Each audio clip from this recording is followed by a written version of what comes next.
जय हिंद। मैं विजयकांत सत्यज इस्तकबाल करता हूं आप सभी का आपके अपने परिवार उत्थान में। हम है उत्थान, राष्ट्र निर्माण हमारी पहचान। आप सभी का स्वागत है, सभी का इस्तकबाल है इस शानदार से सेशन के लिए। जैसा कि आप लोग जानते हैं कि प्रतिदिन सुबह हम वागीशा का सेशन करते हैं। वागीशा क्या है?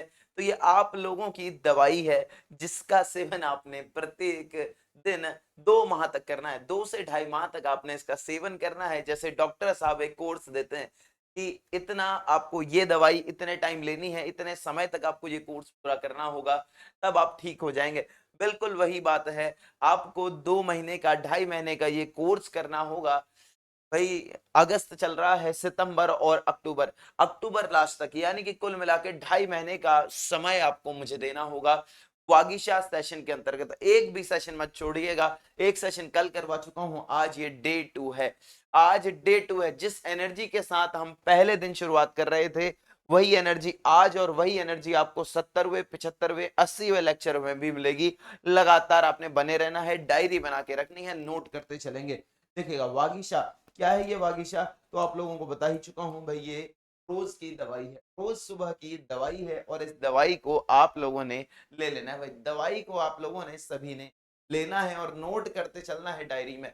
वागीशा। आइए मां शारदे को प्रणाम करते हुए शुरुआत करते हैं इस सेशन की।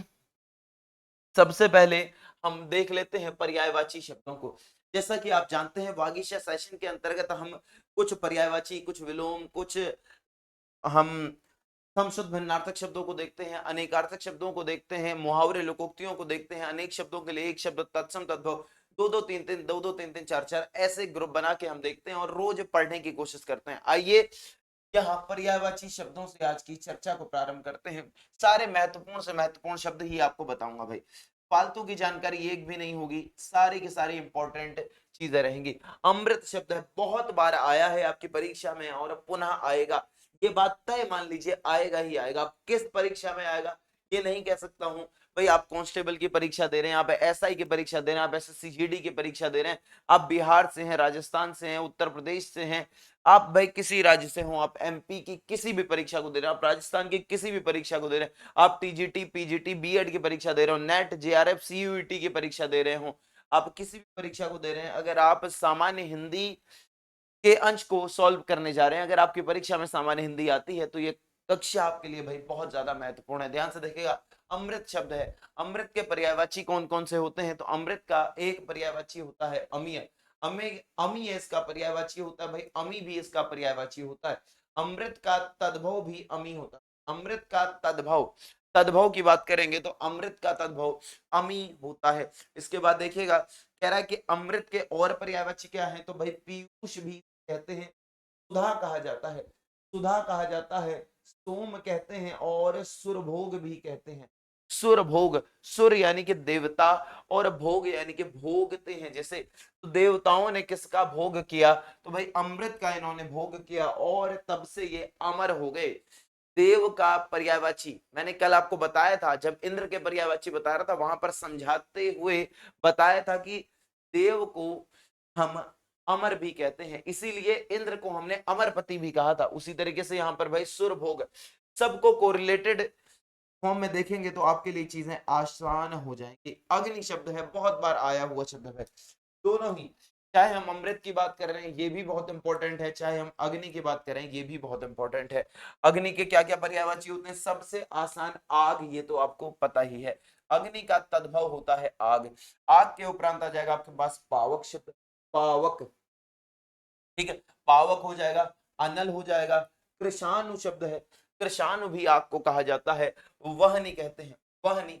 वायु सखा, वायु सखा क्यों कहते हैं भाई? क्योंकि जब जैसे जंगल में आग लग गई और तेज तेज हवा चल रही है तो हवा आग को बहुत स्पीड में बढ़ा देती है। जैसे हमारे यहाँ कई बार आग लगती है, आप लोग घटनाएं सुनते हैं कि उत्तराखंड आग से जल रहा है पूरा का पूरा, क्योंकि हमारे यहाँ पेड़ पौधे ज्यादा होते हैं और एक चीड़ का एक वृक्ष होता है, उसके जब पत्ते सूख के गिर जाते हैं, बड़े नुकीले से पत्ते होते हैं वो जब गिर जाते हैं सूखने के बाद उनमें बहुत जल्दी आग लग जाती है, वो जल्दी ही आग पकड़ लेते हैं, तो बहुत स्पीड में आग लगती है। और जब हवा भी चल रही हो तो फिर तो मतलब आग को हम रोक ही नहीं सकते, इतनी स्पीड में जा रही होती है। भाई वायु सखा भी से कहते हैं। धूमकेतु, आप जानते हैं ना धूमकेतु के अंतिम में क्या है भाई, अग्नि होती है, अग्नि सी रही होती है धूमकेतु। धनंजय भी इसे कहते हैं। वैश्वानर कहा जाता है मित्र, वैश्वानर कहते हैं, शिखी कहते हैं, और हुतासन भी इसे कहा जाता है। ये सब पर्यायवाची हैं अग्नि के, ये सब अग्नि के पर्यायवाची, ये सब किसके पर्यायवाची हैं, तो अग्नि के पर्यायवाची हैं। आगे बढ़ते हैं, इसके बाद पर्यायवाची के उपरांत, भाई डायरी में जरूर नोट कर लीजिएगा, सभी को नोट कर लेंगे। पर्यायवाची के उपरांत अब हम बात करते हैं विलोम शब्दों की। विलोम शब्दों में पहला शब्द आ रहा है आपके पास अग्रज। अग्रज शब्द अग्रधन ज से बना है। अग्र का मतलब है आगे या पहले, इसको देख लीजिए, आगे पहले ऐसा कुछ इसका अर्थ है। और ज का मतलब होता है जन्म होना। तो जिसका जन्म आपसे आगे हुआ है, आपसे पहले हुआ है, जो आपसे बड़ा है, उसको हम अग्रज कहते हैं, उसको मित्र अग्रज कहते हैं। और अग्रज का विलोम हो जाएगा अनुज। अनु यानी कि पीछे पीछे, बाद में। अनु का मतलब होता है पीछे पीछे, और ज मतलब जन्म होना। जिसका जन्म भाई बाद में हुआ है उसे अनुज कहा जाता है। तो अग्रज और अनुज, जैसे आपका कोई भाई है, जो बड़ा भाई है वो होगा अग्रज, और जो आपका छोटा भाई है उसको हम अनुज कहेंगे। अग्रज और अनुज। आइए अगले शब्द को देखते हैं। अगला है आपके पास अज्ञ। अज्ञ शब्द कैसे बना है, तो भाई ये शब्द अधन से बना है, अधन से। शब्द निर्माण को भी देखते चलिए। अधन ज्ञ का मतलब होता है जानना, और अ मतलब है नहीं। तो जो न जानता हो, यानी कि जो जानकार नहीं है, मूर्ख व्यक्ति है, मूढ़ व्यक्ति है, ऐसा कोई है। और इसका विलोम क्या होगा, तो इसका विलोम हो जाएगा विज्ञ। विज्ञ यानी कि भाई जो जानकार है, वी धन ज्ञ से ये बना है। इन सभी में ज्ञ जुड़ा हुआ है, ये वीधन ज्ञ से बन गया विज्ञ, विशेष रूप से जानने वाला। प्रज्ञ, प्रज्ञ का भी वही अर्थ है भाई, सर्वज्ञ, जो सब कुछ जानता हो। तो ये इसके विलोम हो जाते हैं। अज्ञ का विलोम विज्ञ भी हो सकता है, प्रज्ञ भी हो सकता है, सर्वज्ञ भी हो सकता है। आगे देखिएगा, अनुराग शब्द है। अनुराग का मतलब क्या होता है, तो प्रेम होना। जैसे आपको किसी से लगाव हो जाए, भाई किसी व्यक्ति से भी लगाव हो सकता है। आप लोग इस उम्र में हैं, आपको प्रेम का मतलब सीधे सीधे वो व्यक्ति वाला ही नजर आता है। वस्तु से भी लगाव हो सकता है, भाई जानवर से भी लगाव हो सकता है। मान लीजिए आपने एक बढ़िया से बिल्ली पाली, ये उदाहरण मैं कई बार देता हूं कक्षा के दरमियान, कि आपने एक बहुत प्यारी सी बिल्ली पाली, वो बहुत सुंदर दिखती है और आपको बड़ा आनंद आता है उसके साथ खेलने में, तो आपको प्रेम हो गया ना उससे, अनुराग है, अनुराग है ये। और अब एक बार उसने नाखून लगा दिए भाई आपके यहाँ, और ऐसे लगाए कि आपसे कह रही है वो कि दिखाओ दिखाओ अंदर क्या खून है, और क्या अंदर, ऐसे ऐसे वो भाई मजे ले रही है आपके, बिल्ली आपके पूरे आनंद ले रही है। तो अनुराग का फिर आपको क्या हो जाएगा, उससे विराग हो जाएगा। जहां जहां बिल्ली दिखी भाई, बिल्ली से पहले दूर हो जाओगे, ना ना ना, बिल्ली को दूर ले जाओ, बिल्ली को पास में मत लाओ, ऐसा हो जाएगा भाई। विराग भी इसका विलोम हो जाता है, और द्वेष भी इसका विलोम होता है। अनुराग मतलब कि प्रेम है, और द्वेष मतलब कि भाई अब प्रेम तो नहीं, अब गुस्सा ज्यादा है। आगे देखिएगा, ये हमने देखे विलोम। विलोम के बाद वर्तनी देख रहे हैं, वर्तनी भाई शब्द शुद्धि जिसे कहते हैं, वर्तनी शुद्धिकरण कहते हैं, काफी नामों से जाना जाता है। अंताक्षरी, बचपन से ही आप लोग खेलते आ रहे हैं अंताक्षरी, कहते हैं ना, खेलते हैं अंताक्षरी लेकर हरि का नाम, समय बिताने के लिए करना है कुछ काम। तो जो आप अंताक्षरी बचपन से अब तक खेलते आए हैं, वो अंताक्षरी चाहे आप सही खेलते हो, पर उस खेल को जो आपने नाम दिया, वो नाम सही नहीं दिया, वो नाम ही गलत है। दरअसल वो अंताक्षरी होता ही नहीं है, वो अंताक्षरी शब्द होता ही नहीं है मतलब। ये शब्द बना होता है अंत्य धन अक्षरी। अंत यानी कि अंतिम में आने वाला, और अक्षरी यानी कि अक्षर की हम बात कर रहे हैं।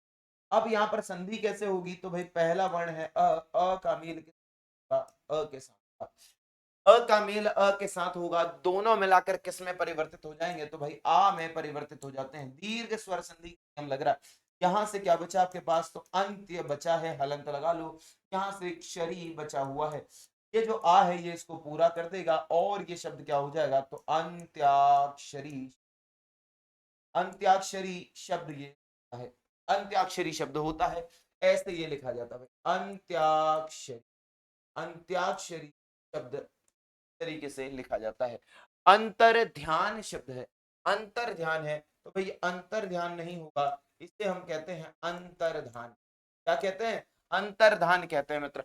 अधीक्षक शब्द है, ये अधिधन ईक्षक से बना होता है, इसमें दीर्घ संधि का नियम लगेगा और ये अधीक्षक हो जाता है, बड़ी ई की मात्रा इसमें आएगी, अधीक्षक ऐसे लिखते हैं, अधीक्षक, तीक्षण करने वाले होते हैं अधीक्षक। आगे देखिएगा, अब है तत्सम तद्भव। तत्सम तद्भव को देख लेते हैं, तत्सम क्या होते हैं, तद्भव क्या होते हैं, ये बात तो बताने की जरूरत यहां होनी नहीं चाहिए और ना ही मैं इस कक्षा के दरमियान बताने वाला हूं। जो कंप्लीट कोर्स हमारा रहेगा उसमें सारी चीजें बताऊंगा ही बताऊंगा, ठीक है ना। आप लोग इसके तहत जानकारी ले सकते हैं, कौन सा कोर्स है, क्या है, कैसी चीजें हैं, वो सारी जानकारी आप इस नंबर पर कॉल करके ले सकते हैं। यहाँ पर तो मैं केवल उन बिंदुओं की चर्चा कर रहा हूं जो वागीशा के अंतर्गत हमने इसमें निर्णय लिया है कि हम उनको रखेंगे।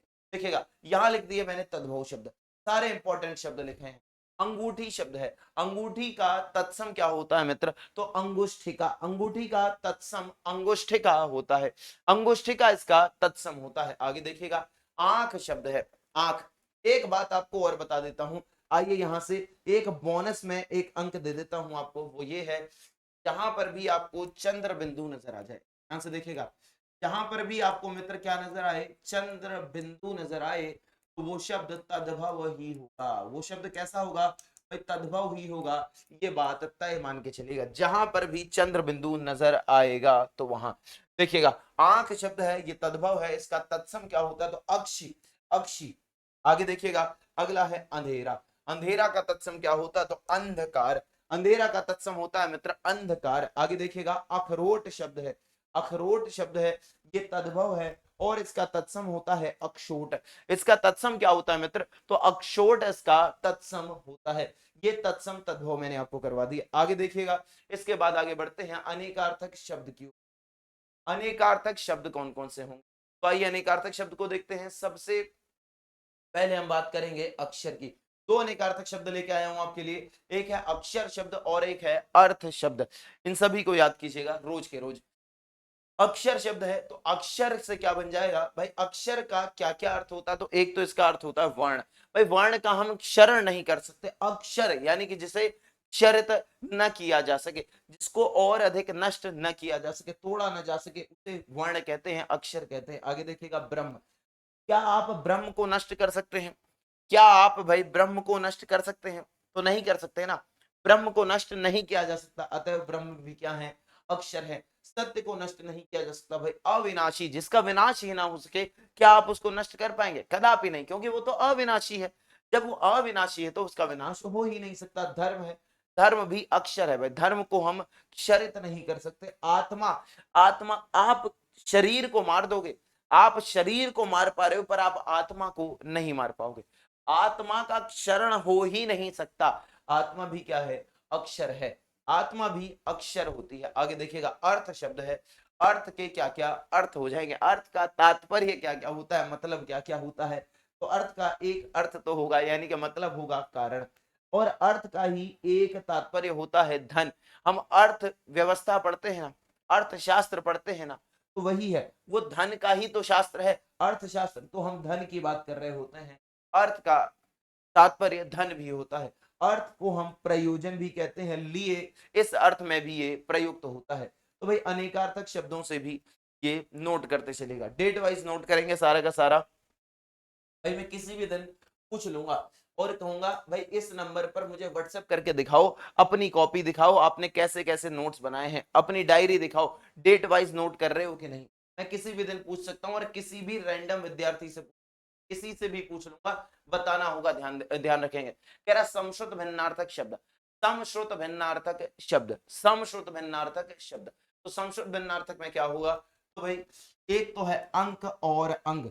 समश्रुत भिन्नार्थक कौन से शब्द होते हैं जो एक जैसे सुनाई देते हैं, सुनने में एक जैसे लगते हैं। अंक कहते हैं संख्या को, और अंक का अर्थ गोद भी होता है, अंक का अर्थ संख्या भी होता है, अंक का अर्थ गोद भी होता है। पर अंग की बात की जाए भाई, अंग तो शरीर का अंग होता है। अंग क्या होता है, शरीर का अंग है, जैसे हाथ है, पैर है भाई, गाल है, मुंह है, नाक है, कान है, आंख है, ये सब ये अंग होते हैं। अंक और अंग याद रखेंगे। इसी तरीके से अंश और अंश, तो अंश की बात करें तो इसका अर्थ होता है कंधा, अंश की बात करें तो भाई इसका अर्थ होता है कंधा, और अंश, अंश मतलब होता है भाग, अंश का मतलब होता है भाग। आगे बढ़िएगा। इसके बाद अनेक शब्दों के लिए एक शब्द को, अनेक शब्दों के लिए एक शब्द, तो क्या कह रहा है यहां से भाई? सबसे पहले तो आपसे कह रहा है बिना वेतन के काम करने वाला। अगर आप बिना वेतन के काम कर रहे हैं तो उसे कहा जाता अवैतनिक। अवैतनिक, ध्यान से देखिएगा, अवैतनिक, बिना वेतन के काम करने वाले को अवैतनिक कहा जाता है, अवैतनिक कहा जाता है। आगे देखिएगा जी। इसके बाद है अनुचित खर्च करने वाला। अनुचित खर्च करने वाले को क्या कहा जाता है? अनुचित खर्च करने वाला, जो व्यर्थ ही खर्च कर दे, कहीं भी खर्च कर दे, अनुचित खर्च कर दे, उसे हम कहते हैं अपव्ययी। अपव्ययी। और जो बहुत कम खर्च करता है उसे मितव्ययी कहते हैं। जो बहुत कम खर्च करता है उसको मितव्ययी कहते हैं। और बाकी भाई जो अनुचित खर्च करे, व्यर्थ ही खर्च कर दे, उसको अपव्ययी कहा जाता है। दोपहर के बाद का समय, दोपहर यानी कि दिन के 12 बजे, दिन के 12 बजे, 12, 12 बजे के बाद का समय, 12 बजे के बाद का जो समय होता है इसको हम क्या कहते हैं? तो भाई अपराह्न कहते हैं। और दोपहर 12 बजे से पूर्व के समय को पूर्वाह्न कहा जाता है मित्र, पूर्वाह्न कहते हैं। आगे बढ़िए। अब हम मुहावरे और लोकोक्तियों को देखते हैं। मुहावरे और लोकोक्तियां, सबसे पहले दो मुहावरे देखेंगे और उसके बाद दो लोकोक्तियां देखेंगे और हमारा आज का सेशन यहीं पर समाप्त हो जाएगा। अंगारे उगलना। अंगारे उगलना का मतलब होता है क्रोध में कटु वचन बोलना। कोई दोस्त आपका गुस्से में आ जाए, बहुत ज्यादा गुस्से में है, तो वो अंगारे उगलता है भाई। या मान लो आपका रिजल्ट आ जाए और अब आप पहुंच गए घर, उसके बाद पिताजी जो आपको डांटेंगे, जो डांटेंगे, तो वो गजब अंगारे उगल रहे होंगे। ठीक है, क्रोध में कटु वचन बोलना, या आपके पिताजी ने आपको कुछ ऐसे शब्दों का प्रयोग करते सुन लिया जो कि अभद्र हैं, जो कि सही नहीं है, जिन्हें हम गाली कह देते हैं, तो फिर पिताजी उन्हीं शब्दों का प्रयोग करके आपकी धुनाई करेंगे और आपको सुनाएंगे। पुनः उन्हीं शब्दों का प्रयोग करके भी सुना सकते हैं और कहेंगे कि तूने ये शब्द कैसे बोला ऐसा, क्योंकि भाई वंस अ बाप ऑलवेज अ बाप, बाप तो बाप है भाई। ठीक है, समझ रहे हो? अंगारे उगलना यानी कि क्रोध में कटु वचन बोलना, ये इसका अर्थ होता है। क्रोध में, अब गुस्से में है भाई, इधर उधर की कुछ भी खरी खोटी सुना देंगे। अंधेरे में रखना, अंधेरे में रखना यानी कि भाई धोखे में रखना, धोखे में रखना। ठीक है, जैसे ए और बी क्या है भाई? पार्टनर हैं। ए और बी पार्टनर हैं। ए को लग रहा है कि यार मैं ना बी से बहुत प्यार करता हूं और बी भी मुझसे बहुत ही प्यार करती है। बी मुझसे भाई बहुत ज्यादा प्यार करती है, अथाह प्यार करती है, ऐसा ए को लगता है। ऐसा किसको लगता है भाई? ए को लगता है। परंतु ये तो भाई किसी और के ही साथ, ये तो किसी और के ही साथ मस्त है, व्यस्त है। समझ रहे हो? तो ये क्या कर रही है? ये क्या कर रही है भाई? इसको धोखे में रख रही है, अंधेरे में रख रही है। ये सोच रही है कि भाई इसका ना इंस्पेक्टर का एग्जाम निकलने वाला है, इसका इंस्पेक्टर का एग्जाम निकलने वाला है। जब निकल जाएगा ना तब इसके साथ फिक्स हो जाएगी बात, तो तब इसके साथ, और ना हो तो भाई इसके साथ तो मैं हूं ही हूं, ऐसे वाले उसमें लग रही है, ये जुगाड़ में लगी है। तो ये धोखे में रख रही है, अभी पक्का नहीं बता रही भाई, धोखे में रख रही है। समझ रहे हो? धोखे में रख रही है, अंधेरे में रखना, ये नहीं बता रही है कि मेरी कहीं और भी बात चली है। आगे देखिएगा, अधजल गगरी छलकत जाए। अब जैसे आप में से भी कुछ लोग होंगे जिन्हें लगता होगा थोड़ी सी जानकारी मिल गई तो उसके बाद हम ही हैं सरताज, हमसे ज्यादा कौन जानता है, हमसे ज्यादा कौन जानता है। तो भाई उसी को कहते हैं अधजल गगरी छलकत जाए, यानी कि थोड़ी विद्या, धन या बल होने पर इतराना। थोड़ा सा तुम्हें पता चला और तुम कह रहे हो जी हम ही हैं अब जो कुछ है, हमसे बड़ा तो कोई नहीं है, तो इसी को कहा जाता अधजल गगरी। अधजल गगरी छलकत जाए, अधजल गगरी छलकत जाए। भाई बचपन में मम्मी बहुत कहा करती थी मुझसे, जब ये हम पानी लेके आते थे, ठीक है, पानी लेके आते थे थोड़ा सा दूर से, हमारे घर में तब पानी नहीं आता था, तो हम पानी लेके आते थे तो मम्मी लाते हुए, जब हम गागर में पानी लेके आते थे, गगरी में पानी लेके आते थे, तो मम्मी ये कहा करती थी कि बेटा अधजल गगरी, अधजल गगरी छलकत जाए, भरियत गगरी चुप पे जाए। तो फिर वो कहती थी कि बेटा भरी हुई गगरी बनना है, अधजल गगरी नहीं बनना है। तो जो भरी हुई गगरी होगी वो चुप पे ही जाएगी, वो चुप रहेगी, शांत रहेगी, धैर्य के साथ रहेगी। आपने भी वैसा ही बनना है भाई। देखिएगा अगला कह रहा है अरहर की टट्टी और गुजराती ताला। अरहर की टट्टी और गुजराती ताला यानी कि भाई अनमेल व्यवस्था है, एक तो इधर की टांग एक इधर की टांग ऐसी वाली है। मतलब व्यवस्था कुछ नहीं है तो बहुत गरीब, पर प्रबंध कर दिया अमीरों वाला। मतलब कहीं ठौर ठिकाना नहीं दिख रहा इनका। व्यवस्था जो है वो अनमेल है, व्यवस्थित नहीं हो रही है चीजें, अनमेल प्रबंध व्यवस्था। इसे कहते हैं अरहर की टट्टी और गुजराती ताला। अरहर की टट्टी और गुजराती ताला। यहां पर भाई हमारा वागीशा का आज का सेशन पूरा होता है। आप लोग बताइएगा कि कैसा लगा आपको ये सेशन। और इतना पुनः आपसे कह देता हूं, जिस भी विद्यार्थी ने डायरी नहीं बनाई है, तो जिस विद्यार्थी ने अभी तक डायरी नहीं बनाई है, डेट वाइज लिखना स्टार्ट नहीं किया है, तो भाई गलती मत करो।